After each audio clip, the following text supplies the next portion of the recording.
Praise the lord. ప్రభువైన యేసుక్రీస్తు వారు ఈరోజు మనకు అందిస్తున్నటువంటి వాగ్దానం గల్తీలకు రాసిన లేఖ 4వ అధ్యాయం 6వ వచనం. తన కుమారుని ఆత్మను దేవుడు మన హృదయంలోనికి పంపెను. నేను చెప్పేది ఏమిటంటే, వారసుడు చిన్నవాడిగా ఉన్నంతకాలం అతడు ఆస్తికంత వారసుడైన అతనికి బానిసకు వ్యత్యాసం లేదు. అతని తండ్రి నియమించిన కాలం వచ్చేదాకా అతడు సంరక్షకుల ఆధీనంలో ఉండవలసిందే. అదేవిధంగా మనము పిల్లలంగా ఉండినప్పుడు ప్రపంచం యొక్క నియమాలకు బానిసలే జీవించాము. కానీ సరైన సమయం రాగానే దేవుడు తన కుమారుని పంపాడు.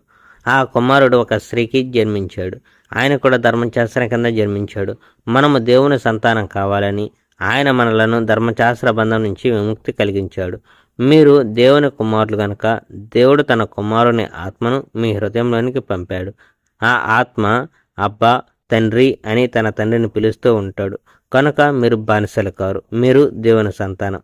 కనుక దేవుడు మిమ్మల్ని కూడా తన వారసులని చేసుకున్నాడు. గలతీయుల పట్ల పౌలు శ్రద్ధ. ఇదివరలో మీకు నిజమైన దేవుని గురించి తెలియదు కనుక మీరు వట్టి దేవుళ్లకు బానిసలే జీవించారు.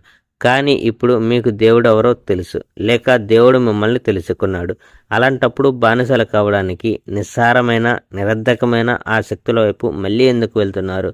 మీరు ప్రత్యేకమైన దినాలను, నెలలను, ఋతువులను, సంవత్సరాలను ఇంకా పాటిస్తున్నారు. మిమ్మల్ని చూస్తే నాకు దిగులు వేస్తుంది. మీకోసం వ్యర్థంగా శ్రమ పడ్డానేమో అని అనిపిస్తుంది.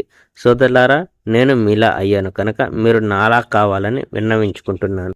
మీరు నా పట్ల ఏ అపరాధం చేయలేదు. నాకు అనారోగ్యంగా ఉండడం వల్ల నేను మీ దగ్గరికి వచ్చాను.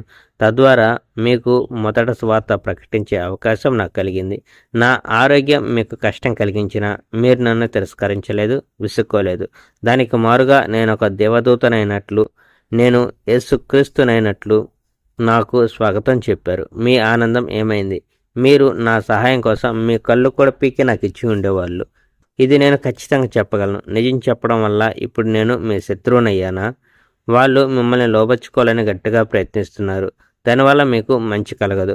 మా నుండి మిమ్మల్ని వేరు చేయాలని వాళ్ళ ప్రయత్నం. మీరు వాళ్ళను మాత్రమే అనుసరించాలని వాళ్ళ ఉద్దేశం మంచిదైతే పట్టుదలతో ఉండడం మంచిదే. కనుక నేను మీతో ఉన్నప్పుడు మాత్రమే కాకుండా ఎప్పుడు అదే విధంగా ఉండండి. నా ప్రియమైన బిడ్డలారా, క్రీస్తులో మీరు మరలా రూపం దాల్చే వరకు నేను మీకోసం మళ్ళీ ఈ ప్రసవ వేదన పడుతూ ఉండవలసిందే. మీ విషయంలో నాకు చాలా దిగులుగా ఉంది కనుక మీతో ప్రత్యక్షంగా మాట్లాడాలని, మరొక విధంగా మీకు చెప్పాలని ఉంది. Praise the lord. May God bless our India.